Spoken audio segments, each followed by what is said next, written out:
안녕하세요. 반갑습니다. 이번 시간에는 인간 타락의 결과에 대해서 알아보기로 하겠습니다. 인간이 타락됨으로써 하나님께서 주관하시는 인간이요 세상이 되지 못하고 사탄이 주관하는 인간과 세상이 되어버렸습니다. 요한복음 8장 44절에 인간을 마귀의 자식이라고 하였고, 마태복음 12장 34절에는 뱀과 독사의 자식이라고 기록하고 있습니다. 고린도후서 4장 4절을 보면 세상의 신을 마귀라고 기록하고 있는 것입니다. 로마서 8장 19절에 피조물에 고대하는 바는 하나님의 아들들이 나타나는 것이라고 기록하고 있는 것입니다. 두 번째로, 인간이 타락함으로써 우리는 죄를 범하는 인간이 되었습니다.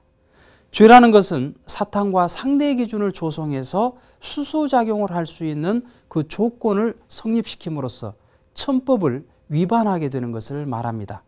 이 죄에는 4가지 종류가 있는데, 그 뿌리로서 원죄가 있고, 줄기로서 혈통죄, 그리고 가지로서는 연대죄, 그리고 잎과 같은 자범죄가 있는 것입니다. 이 원죄라고 하는 것은 인류 시조 아담과 해와가 근본적으로 저질렀던 그러한 죄의 뿌리를 말하는 것입니다. 사탄은 이것을 조건으로 해서 인간을 끊임없이 주관해 나오고 있는 것입니다. 그리고 혈통죄라고 하는 것은 우리의 조상들, 곧 전씨 집안이면 전씨 집안의 조상들, 김씨면 김씨 집안의 조상들이 잘못했던 그러한 죄가 오늘 우리한테 그대로 남아있는 것입니다. 그렇기 때문에 사탄은 그것을 조건으로 해서 우리 인간들을 지금도 끊임없이 농락하고 있는 것입니다. 그리고 연대죄란 이 공동체 가운데에 한 존재가 잘못했을 때 전체가 잘못하는 것으로 되어지는 것을 말하는 것입니다.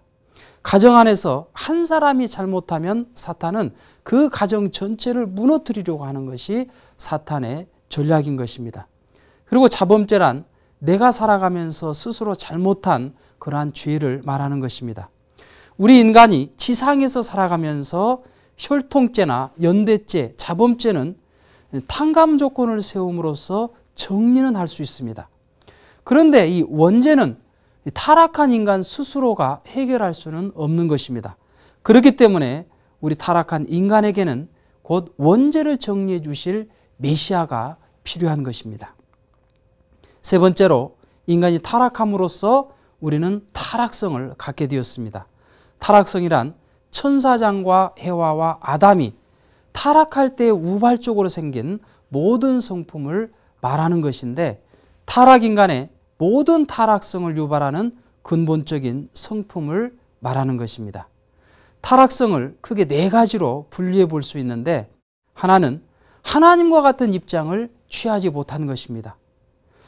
하나님께서 아담과 해와를 사랑하고 있는 모습을 천사장이 보았을 때 천사장도 하나님처럼 나도 이렇게 아담과 해와를 사랑해야 되겠구나, 그렇게 생각을 했어야 되는데 오히려 시기와 질투를 가졌습니다. 우리도 가정 안에서 부모가 동생을 사랑하면 형은 괜히 시기와 질투를 가지게 되는 것을 보게 됩니다. 그것이 바로 타락성인 것입니다. 그리고 자기의 위치를 떠난 것입니다. 천사장이 천사장으로서의 위치를 지켰어야 되는데 혈기를 부림으로써 그 인간 세계에 가려고 했던 것입니다. 우리 인간들도 조금 기분 나쁘면 혈기를 부리고 자기 위치를 떠나죠. 가정을 떠나버리고 직장을 떠나버리게 되는 것입니다. 이것들은 다 타락성으로 연유된 그러한 행동들인 것입니다. 세 번째로는 주관성을 전도한 것입니다. 아담이 천사장을 주관했어야 되는데 천사장이 교만함으로써 아담을 역주관하는 그런 주관성 전도를 이루어 나왔던 것입니다. 그렇기 때문에 우리도 생활상에서 주관을 받아야 될 사람들이 오히려 교만함으로 주관하는 경우를 많이 보게 되는 것입니다.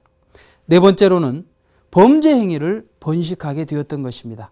천사장은 해와에게, 해와는 아담에게, 아담은 후손들에게 그 죄를 번식하게 되었던 것입니다. 이것들이 타락성인 것입니다. 그렇다면 하나님께서는 인간 조상이 타락하는 것을 알면서도 왜 간섭하지 못하셨을까요? 그것은 첫 번째로 창조 원리의 절대성과 완전 무결성을 위해서입니다. 하나님께서는 절대, 유일, 불변, 영원하신 분입니다. 따라서 하나님의 그 창조 원리도 절대, 유일, 불변, 영원하신 것입니다. 만약 창조 원리를 무너뜨리게 되면 하나님 자신의 완전성도 무너지게 되는 것입니다. 창조 원리에 의하면 인간은 성장 기간에 있을 때 자신의 그 책임 분담을 완성함으로써 완성될 수가 있는 것입니다. 이렇게 인간이 완성이 되면 하나님과 일체를 이루어서 하나님의 창조성을 부여받음으로써 만물을 주관할 수 있도록 창조가 되었던 것이죠. 그런데 만일 하나님께서 이 성장 기간을 간섭하시게 되면 인간의 책임 분담을 무시하는 결과가 되어서 이 창조 원리를 무시하는 그러한 결과가 되는 것입니다. 따라서 원리의 절대성과 완전 무결성을 상실하게 되기 때문에 하나님께서는 타락행위를 간섭하지 못하셨던 것입니다. 두 번째로 하나님만이 창조주로 계시기 위해서 타락행위를 간섭하지 못하셨던 것입니다. 악이나 이 지옥은 하나님께서 창조하신 것이 아니기 때문에 하나님께서 직접 관여하지 않으십니다. 타락행위도 만일 하나님께서 간섭하시게 되면 그것도 창조 가치가 부여되어서 이 원리적인 것으로 인정을 받게 됩니다. 따라서 이 사탄이 새 원리를 창조하게 됨으로써 사탄도 이 창조주의 입장에 설 수 있었기 때문에 하나님께서는 그 타락행위를 간섭하실 수가 없으셨던 것입니다. 세 번째로 인간을 만물의 주관주 위에 세워주시기 위해서였습니다. 하나님께서 인간의 성장 기간에 간섭을 하시게 되면 인간의 책임 분담을 완수하지 못하게 됨으로써 결국 우리 인간은 창조성을 갖지 못하게 됩니다. 따라서 만물을 주관할 수 있는 자격도 갖지 못하게 되는 것입니다. 따라서 하나님께서는 인간을 지금도 만물의 주관주 위에 세워주시기 위해서 직접적으로 간섭하지 못하고 계시는 것입니다. 이처럼 사랑의 하나님이시면서 원리와 법도의 하나님이시기에 인간의 책임 분담을 통해서 구원 섭리에 나오신 하나님의 애타고 고통스러운 심정은 알 길이 없이 인간의 고통만을 해결하기 위해 인류는 몸부림쳐 나왔던 것입니다. 그러므로 우리는 하나님의 구원 섭리의 한스러운 아픔과 고통을 위로하면서 우리 인간의 책임 분담을 깨달아 그 뜻을 이루어드리기 위한 삶이 오늘날 타락세계의 신앙자들의 삶이 되지 않으면 아니 되는 것입니다. 그렇다면 다음 시간에는 인간을 공포로 이끌고 있는 마지막 시대인 말세에 대해서 알아보기로 하겠습니다. 감사합니다.